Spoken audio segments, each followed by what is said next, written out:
बार जो चुनाव हो रहा है मैडम, इस बार चुनाव में देखने को मिल रहा है कि एक पार्टी विशेष करके एक पार्टी और दूसरा पार्टी को जो बोल रहा है चुनाव में, शालीनता का कोई चीज नहीं है। भाषा का जो गौरव हो रहा है उसका उल्टा कुछ हो रहा है। तो इस बारे में आपका क्या ख्याल है? इसके होना चाहिए या शिष्टाचार रखना चाहिए? मैंने पहले भी कहा कि हमारा राजनीतिक मतभेद हो सकता है, हमारा जबरदस्त विरोध हो सकता है, लेकिन भाषा की शालीनता को कभी भी त्यागना नहीं चाहिए। आप राजनीतिक मतभेद करिए, आप राजनीतिक विरोध करिए, लेकिन बंगाल आकर मैं देख रही थी बीजेपी की सांसद है, नई नई सांसद बनी है, पहली बार शायद कहीं प्रचार में भेजी गई हैं, जो फिल्म एक्ट्रेस कंगना जी हैं, बहुत उम्दा कलाकार है। वो बंगाल आकर बंगाल की मुख्यमंत्री के साथ तू तड़ाक करके बोल रही हैं। ये कौन सी भाषा है? लेकिन ये लोग किससे सीख कर आते हैं?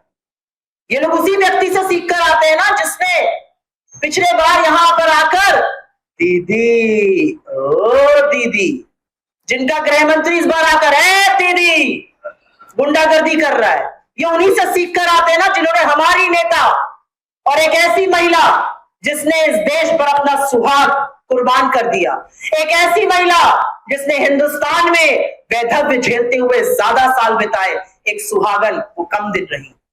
आप सोनिया जी को कांग्रेस की विधवा कहते हैं? आपका दाम्पत्य के सूत्र में कोई यकीन नहीं होगा और मैं आपकी पर्सनल लाइफ पर कमेंट नहीं करना चाहती हूं, लेकिन आप एक ब्याहता को 50 करोड़ की गर्लफ्रेंड कहते हैं। आप एक साथी सांसद, क्योंकि वो ऑपोजिशन से हैं और आपसे सवाल पूछती है, उनको सदन में सूपनखा कहते हैं। आपकी हिम्मत होती है कहने की लड़कियों की फोटो अचार के डब्बे पे लगा दो, अचार बिकने लगेगा। 1.5 घंटे की फ्लाइट नहीं होगी यहां से मणिपुर, वहां पर जो बेटियों के साथ हुआ नरेंद्र मोदी चुप रहे। मुझे दुख होता है ये कहते हुए कि सरकार ने वो कर्म किए हैं जो अगर महिलाएं सुने तो उनको उनका मुंह देखना पसंद ना करें। आपके मंत्री, आपके सांसद, आपके विधायक आरोपी नहीं दोषी पाए गए महिलाओं के बलात्कार के, और आप आखिरी दम तक उनको बचाते रहे, चाहे कुलदीप सिंह सेंगर हो, चाहे ब्रजभूषण शरण हो, कोई भी हो, या प्रज्वल रेवन्ना हो। आप उन लोगों के साथ खड़े होते हैं जो महिलाओं के खिलाफ अपराध करता है। आपकी महिला विरोधी सोच एक तरफ, लेकिन राजनीति में मर्यादा और शिष्टाचार एक तरफ है। राहुल गांधी जी से ज्यादा मुझे नहीं लगता नरेंद्र मोदी का या भारतीय जनता पार्टी का या आरएसएस का कोई तगड़ा विरोध करता होगा, लेकिन क्या आपने राहुल जी को कभी भी भाषा की मर्यादा लांघते हुए देखा है?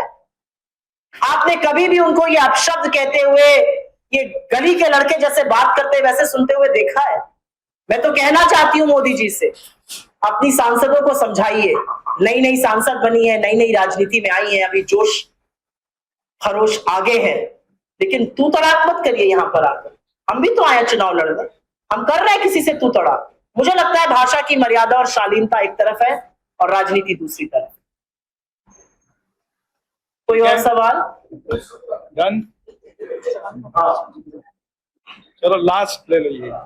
रिगार्डिंग महिला की प्राइम मिनिस्टर के भाषण में कांग्रेस के अगेंस्ट भ्रूण हत्या किया गया, पाप किया गया, ये सब जो शब्द को बोले थे प्राइम मिनिस्टर, ये शायद वैसे बोल रहे थे। सारे भाषण में कांग्रेस के अगेंस्ट और सहयोगी दल के अगेंस्ट में भाषण, इसका मैं 2 जवाब देना चाहती हूँ, क्योंकि बंगाल में हूं तो ये कहना जरूरी है। बंगाल में चुनाव चल रहा है, तमिलनाडु में चुनाव चल रहा है, आचार संहिता लागू है। इस देश का प्रधानमंत्री आते हैं और सरकारी चैनल दूरदर्शन पर 29 मिनट का भाषण देते हैं। वो खैर दूरदर्शन रहा नहीं, अब तो वो मोदी दर्शन है, आपके और हमारे पैसे से चलता है, टैक्स पेयर मनी से चलता है। मोदी जी का चरण वंदन करता है और विपक्ष को पानी पी पी कर कोसता है। जनता के कोई मुद्दे उठाने से उनका कोई मतलब नहीं है, ये असलियत है मोदी दर्शन चैनल की। खैर 29 मिनट के भाषण में 58 बार 58 टाइम्स वो कांग्रेस पार्टी का नाम लेते हैं, क्योंकि नरेंद्र मोदी जानते हैं कि इस देश के सामने उनका पर्दाफाश हो चुका है। नरेंद्र मोदी जानते हैं कि इस देश की महिलाएं समझ चुकी हैं कि महिला आरक्षण में सबसे बड़ी बाधा सबसे बड़ी रुकावट, सबसे बड़ा रोड़ा वो खुद बने हुए हैं। वो महिलाओं को आरक्षण देना ही नहीं चाहते हैं। अगर देना चाहते तो 543 में 181 सीट रिजर्व करने में उनको क्या दिक्कत है? छोटी सी बच्ची ये सवाल पूछ रही है। आपके पास इतने बड़े प्लेट में 543 चीजें रखी हैं, बच्चा आएगा फिर ये नहीं, जब और आ जाएगा तब दूंगा। सबको पता आप नहीं देना चाहते, तो ये उनका डर है और ये डर अच्छा है, क्योंकि आप महिला आरक्षण के पीछे छिपकर एक अलोकतांत्रिक परिसीमन करना चाहते थे, जो हम आपको किसी कीमत पर करने नहीं देंगे। महिला आरक्षण पर हम सब प्रतिबद्ध हैं। हमने शुरू किया था पंचायती राज से, उसके चलते आज 15 लाख निर्वाचित महिलाएं हैं।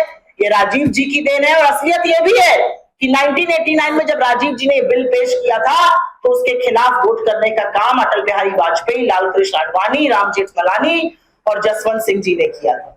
ये असलियत है लोगों की। Last question. जी हाँ, पहला ज्ञानेश कुमार जी ने कहा है कि इस बार बंगाल चुनाव बिल्कुल फेयर तरीके से, हिंसा मुक्त और शांत तरीके से होगा। तो क्या इससे पहले जितने भी चुनाव हुए वो फेयर नहीं थे? पहला सवाल।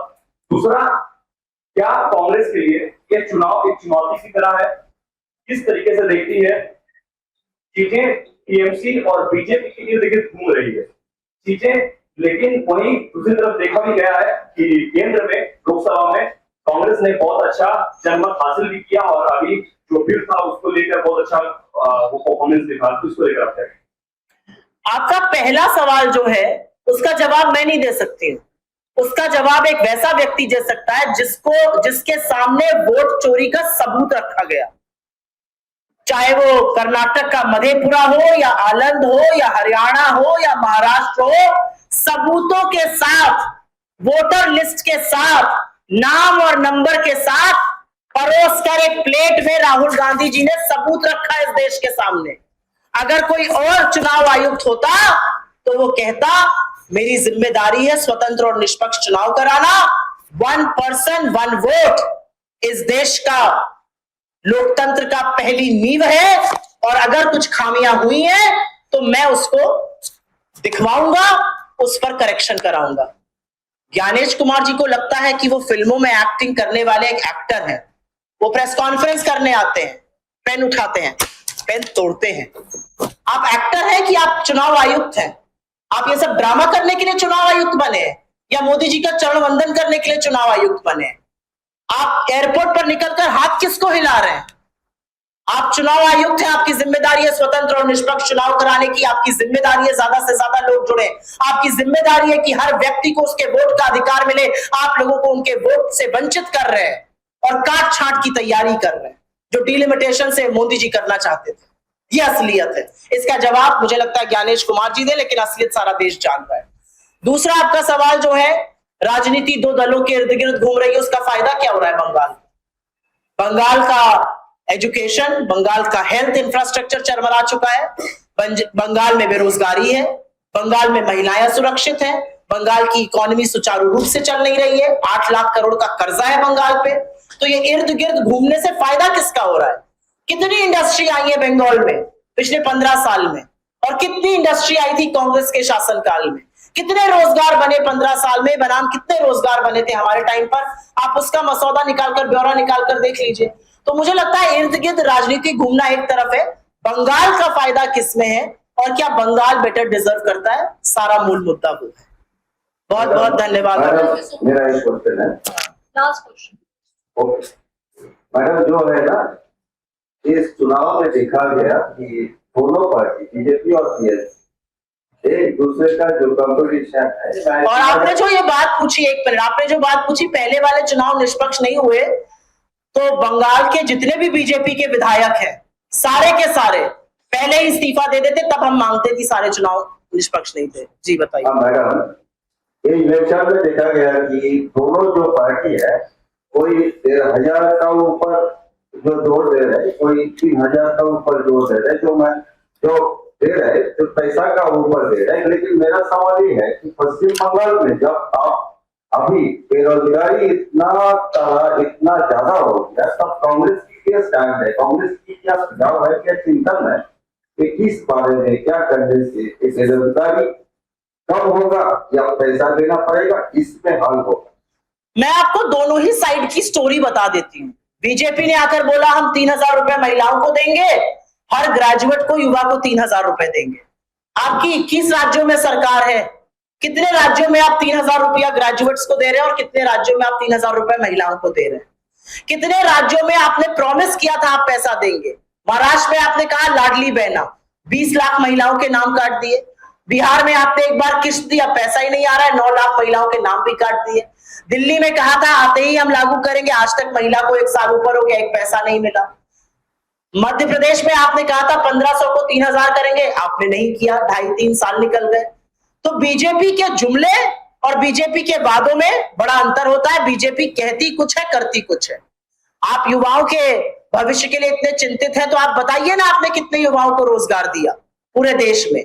युवा रोजगार मांगता है तो उसके ऊपर कड़कड़ाती ठंड में पानी बरसाने का और लाठियां से मारने का काम बीजेपी की सरकार करती है। उसको देशद्रोही कहा जाता है, उसको अर्बन नक्सल कहा जाता है, क्योंकि वो अपना हक मांग रहा है। तो बीजेपी की कथनी और करनी में यह अंतर है। बंगाल में 84 लाख युवाओं ने रजिस्टर किया 1,500 रुपए के लिए। क्या होता है 1,500 रुपए आज? लेकिन 84 लाख युवाओं का रजिस्टर करना यह बताता है आपको कि यहां पर बेरोजगारी और यहां पर लोगों के लिए समस्या कितनी भीषण है, यहां पर युवाओं का भविष्य कितना अंधकारमय है, यह आपको अपने आप पता चल रहा है। कांग्रेस की सोच है कि युवाओं को सशक्त बनाइए, युवाओं को ऐसा बनाइए कि उनको रोजगार मिल सके, और उसके लिए उनकी एजुकेशन, उसके लिए आधुनिक शिक्षा, उसके लिए एआई की शिक्षा, ये सारी चीजें जरूरी हैं। एक स्टार्टअप का नया प्रारूप बने, एक इंडस्ट्रियल नया मसौदा बने, ऐसा क्यों नहीं किया जा रहा है? सवाल तो इस बात का है। चलिए, थैंक यू। बहुत धन्यवाद।